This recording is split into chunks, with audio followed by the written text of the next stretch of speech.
Hipertensi atau tekanan darah tinggi merupakan gangguan kesehatan yang serius dan dapat menimbulkan berbagai komplikasi seperti penyakit jantung, ginjal, hingga stroke.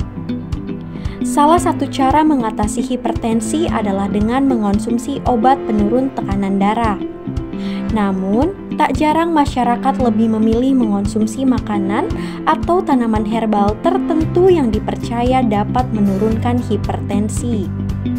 Lalu sebenarnya bagaimana efektivitas tanaman herbal dalam mengontrol tekanan darah tinggi? Sahabat Kompas.com, mari simak pembahasan mengenai hipertensi bersama dokter spesialis jantung dalam video berikut ini.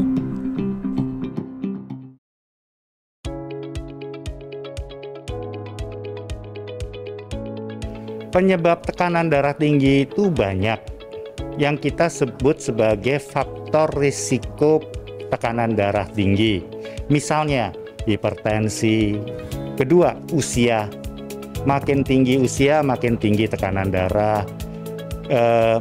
Kemudian kegemukan, konsumsi garam yang tinggi. Jadi itu semua adalah faktor risiko yang kita sebut, bisa juga disebut sebagai etiologi, penyebab. Dan itu harus diatasi kalau mau menurunkan prevalensi.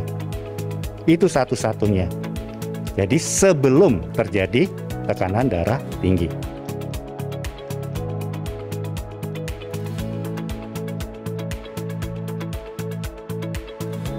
Konsumsi garam yang tinggi itu mengubah milieu keadaan pembuluh darah. Dan itu yang menyebabkan tekanan darahnya tinggi, dan itu berhubungan dengan penebalan dari otot dari pembuluh darah. Itu yang membuat tekanan darah tinggi. Itu yang menghubungkan garam dengan tekanan darah tinggi. Salah satunya dan yang paling besar.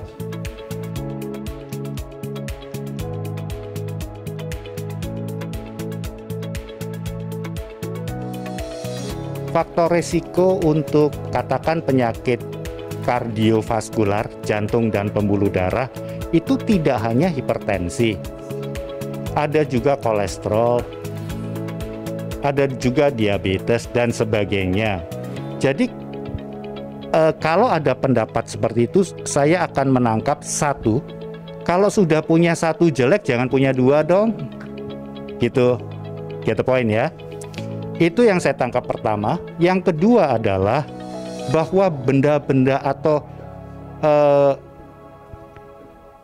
makanan-makanan tadi akan berpengaruh terhadap tekanan darahnya sendiri. Dan itu benar, berpengaruh terhadap tekanan darah. Yang kedua, kalau sudah jelek tekanan darahnya, jangan tambah lagi yang kedua gitu. Dan ketiga, karena faktor risiko untuk penyakit jantung dan pembuluh darah kan banyak, tidak hanya hipertensi.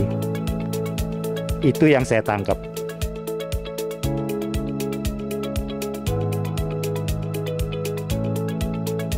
Saya nggak tahu, saya hanya akan menjawab yang saya tahu, dan yang saya tahu adalah penelitian yang baik.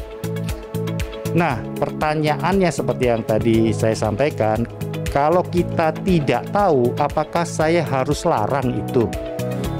Maka jawabannya adalah, kalau saya tidak tahu, saya akan lihat apakah herbal dan ramuan-ramuan itu baik untuk penyakit lain.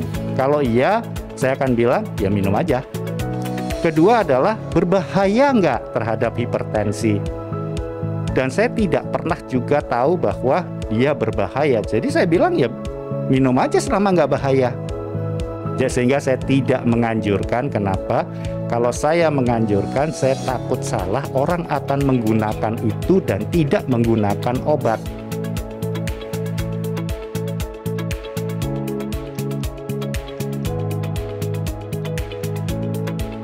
Konsumsi makanan yang baik tadi sudah dijelaskan adalah isi piringmu. Jadi harus jenis dan jumlahnya itu seimbang. Oke. Dalam hipertensi ada yang disebut sebagai diet DASH DASH. Ya, itu diet DASH itu ya sama, gulanya seberapa, kemudian garamnya, ya, karbohidrat itu.